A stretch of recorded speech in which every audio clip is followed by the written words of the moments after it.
Just a second here. All right. Okay. Hello, everyone. Fancy seeing you on a Saturday. Hope you all are staying safe if you're going out and staying nice and comfy if you're staying in. I, for one, am staying in. Um, I actually had a date um, this morning, but we decided to come back to my place and chill for a bit. And now that all that's over, and we're just chilling now. So I promised you guys a Saturday video, and it was going to cover KU Iowa State, win or lose. Probably would have done it if they lost, honestly. Let's be real here. But KU football is 5-0. That's 5-0. 0 losses. It is KU football's best start since 2009. Once again, if they go 6-0, it will be their best start since 2007. And they'll be bowl eligible. Bowl eligible. Hopefully that picked that up. I'm kind of talking soft here because I'm kind of tired. But again, I've been busy with stuff all day, and this is kind of the only time I was able to do this. But please enjoy. I wanted to recap the game a little bit. A very defensive battle. It ended in a 14-11 KU win, which for KU's offense, I cannot believe I am saying this, is a very weak score. But against Iowa State's best in the nation defense, it's. I mean, we got it done. You know, KU got it done. Iowa State always travels really, really well, so you saw a lot of red and yellow in the crowd cheering on the Cyclones, but in the end, the booth got it done. The booth was going crazy. I unfortunately could not make it. I really wish I could. Hopefully, I get to make College Game Day, though. That's coming to Lawrence for the first time ever when they go play TCU on October 8th. That'll be that. I really hope I can make that. Seriously, that'll be fun. But a weak offensive showing was not without a strong, a strong defensive showing, and the defense showed out today. The defense won us the game. Again, the bend but don't break mentality definitely showed through, but it really came down. I hate to say it, but this game really came down to who made the most mistakes, and Iowa State made the most mistakes. The defense still had a heck of a game. They got, I think, 6 sacks on the day, 2 INTs, one that should have counted, but some dumb rule says that he made a double move, which where I don't know. I would have to go back and look at the play again, but I just didn't see it. But sorry. It was really a game of, again, who made the most mistakes, and Iowa State made the most mistakes, whether that be on offense or on defense, because they let a couple big plays run by them, and it ended up costing them. Not to mention that KU football really got good field position after those mistakes. Excuse me. But the real story here for Iowa State is their kicker. I mean, poor guy. Three missed field goals. One of them could have sent the game into overtime, and he shanked it left. Um, Kid's a freshman. I hope he stays on the team and isn't just beaten down by the Iowa State crowd. They're generally pretty nice fans, so I don't see them, you know, rioting when he comes back to Ames. But it was a disappointing performance from him. And, well, if you're an Iowa State fan, it, it made me feel bad. So, as a KU fan, watching that just unfold, um, it's definitely not the best display of kicking I've ever seen. Um, but you could really say the same for KU as well, because Jacob Borchilla missed some pretty key kicks. Um, it was just a sloppy game all around. Very physical as well. It looked like Big Ten football, really. But I mean, you're in the Midwest, so we kind of eat that up here. We like explosive offenses too, and that's kind of what the Big 12 is known for, in a way. But yeah, this was not that. um, and then just a couple of updates. Um, Daniel Highshaw, the star running back for Kansas, who's been absolutely stellar, took an apparent leg injury um, in the second half of the game that made him get carted off. And we don't know what it is yet. It looked like it was on the back of the leg, which could mean a whole host of things that, yeah, none of which are good. um, I hope the best for the kid because he is a star. He's a great player, and I hope he comes back better than ever. You just hate to see it. I mean, you really do. I mean, KU football will be fine because they have Devin Neal and, of course, Jalen Daniels running the run game, and you've got a couple guys in Kai Brown and what's his name? I can't remember what his name is. I'm sorry. It'll come to me eventually, I'm sure. But you've got two more guys back there that are serviceable. But then you also have Devin Neal, who's been pretty good as well. But again, you just hate to see it when it comes to Daniel Highshaw. That's just a rough go to see such an up and coming player go down like that. But such is the game of football, unfortunately.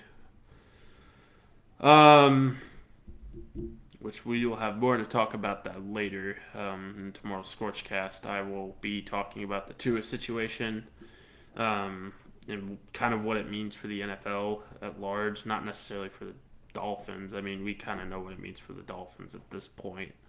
But just for the NFL at large and how they treat injury.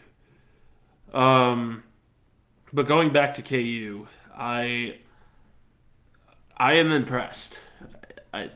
I was impressed. I'm really impressed now. The guys showed resolve, poise, and just a mentality of we're going to win this game. And that is not something that has been seen in Lawrence in a very, very long time. Obviously, you try and win every game, and you try and make sure your team is in the best position to win. But this is truly a winning energy for the first time in Lawrence in a very long time. I don't want to say we're quite out of the dark ages. Color me pessimistic. Jayhawks still have the bulk of the Big 12 to get through. Iowa State's good. They're not great. West Virginia's all right.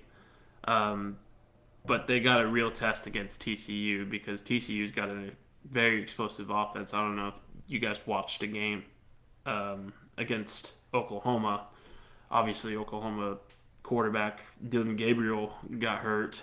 He sustained a head injury. Hopefully, he's all right as well. But General Booty just couldn't get it done for OU today. Seriously, go look it up. That's their backup quarterback's name. Um, but TCU looks stellar too, and it'll be a battle that will be featured on College Game Day, which again is incredibly exciting for Lawrence. They deserved it versus Duke. They definitely deserve it now, and they deserve a ranking as well. I think 5-0 can't be ignored, especially if you're a Power Five. I would kind of understand if it was a Group of Five team. Still, I think that deserves a ranking. And if they don't end up ranking the Hawks, I think Lawrence is going to riot. Uh, but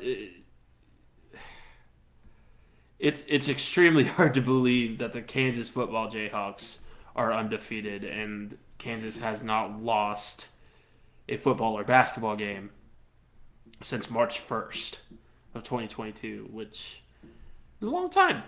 So give these guys a watch if you haven't already. They're for real. They are. Their offense is potent with playmakers. Obviously, they got pretty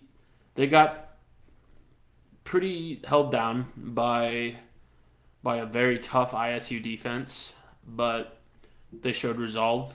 They showed that they can make the plays when they need to. And frankly speaking, they were battling the refs all game as well. I think that was a horribly officiated game.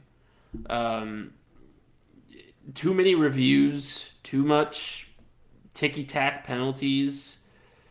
Just it watered down the game, and that's not what referees are there for. They're there to call the game fairly and honestly.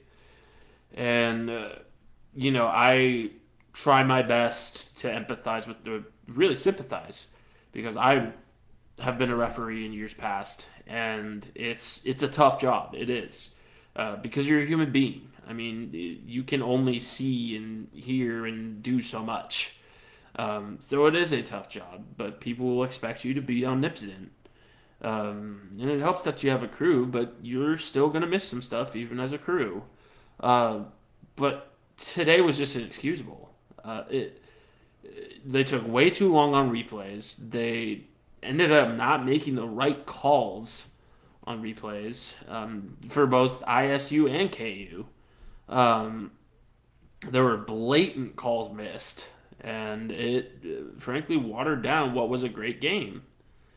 I think the Big 12 referee situation has been needing resolution. It definitely needs to get resolved now. I think it's just had way too much of an impact on the game that you don't see in the SEC, that you don't see in the Big Ten. And if the Big 12 wants to be taken seriously, then they need to have better referees, frankly. And it makes the game harder to watch, for sure. And not they got a lot of the penalties right, but there was still a very large portion that were completely just not correct. So that's probably where I'll leave it. I didn't want to make this too terribly long, just like 10 to 15 minutes. Kansas Jayhawks are 5-0, folks. What else is there to say? We are living in the upside down, and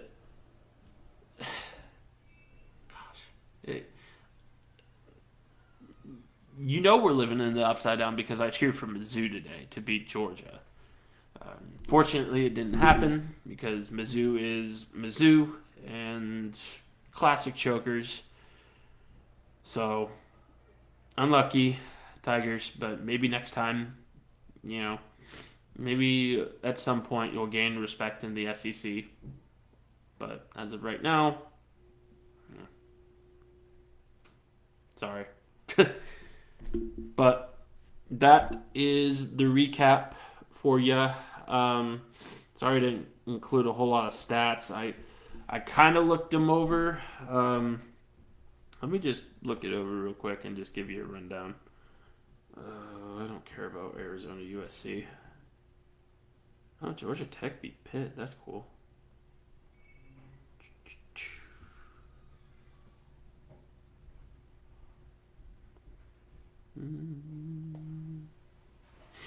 Okay. It wasn't a very stat-worthy game. I will say that right now, at least offensively.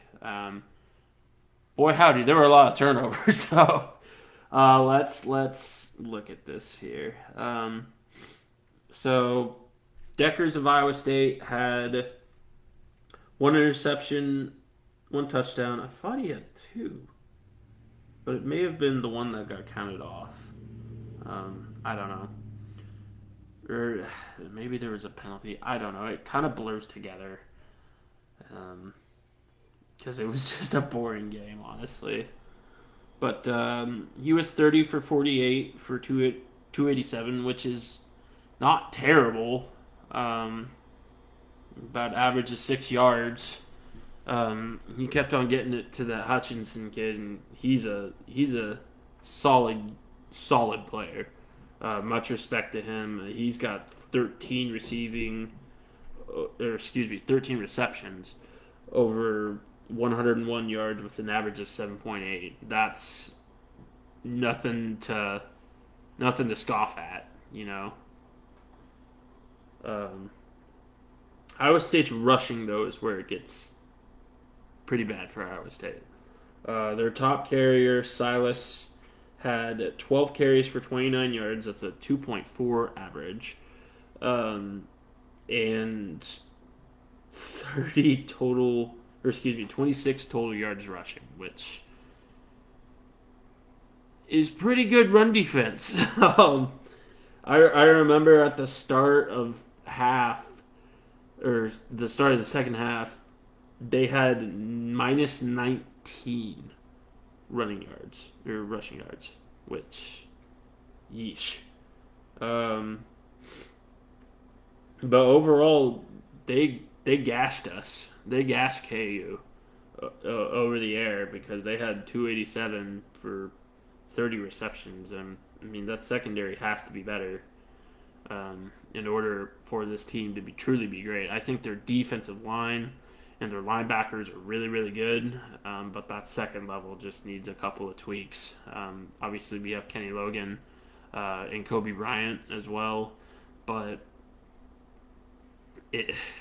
when KU does get to those tougher matchups, there needs to be a better secondary because Iowa State is definitely not the best receiving core in the Big 12, and yeah, just overall, that it'll be tough if the secondary continues to play how they play. So, just looking at the defensive stats for Iowa State, it's nothing special. I mean, we've got 1 sack, 4 tackles for loss, and 2 QB hurries. So yeah, that wasn't anything to gawk at. 24 total tackles, I guess. Or excuse me, 50 total tackles. My apologies. But 24 solo is what I meant to say. God. I just looked at the kicking stat. Gilbert, I'm sorry, brother. I hope they don't roast you over an open flame when you get back to Ames. I really do. But 1 for 4 with a long of 35 is not good. You had a rough go of it today, man. Much love. I hope you're doing all right. Just know football's just a game, and it will get better. This too shall pass. Looking at KU stats though, 101 total yards passing, which is the lowest it's been all year. Jalen Daniels was 7 for 14 with 93 yards, no touchdowns, with a rating of 38.2, and that's if Jalen Daniels expects to get Heisman votes, he's gonna need to gash those elite defenses.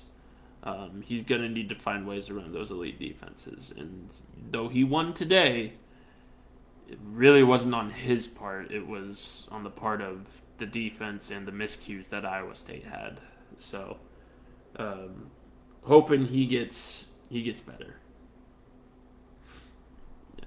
He's already really good, but this was just a rough game against a really, really good defense. So, as for the rushing attack, Daniel Highshaw had 8 yards for 28, and Devin Neal had 12 yards for 75. There was 112 total yards rushing, with an average of 3.6. Devin Neal had an average of 6.3, which is pretty good. So, I think the Jayhawk rushing attack will be just fine. I know I said this was going to be 10 to 15 minutes, but as I am a stat nerd, I am looking over these stats and judging. So, deal with that. Deal with it, is what I meant to say. It's almost 11 o'clock. Luke Grimm was the receiving leader of the Jayhawks today.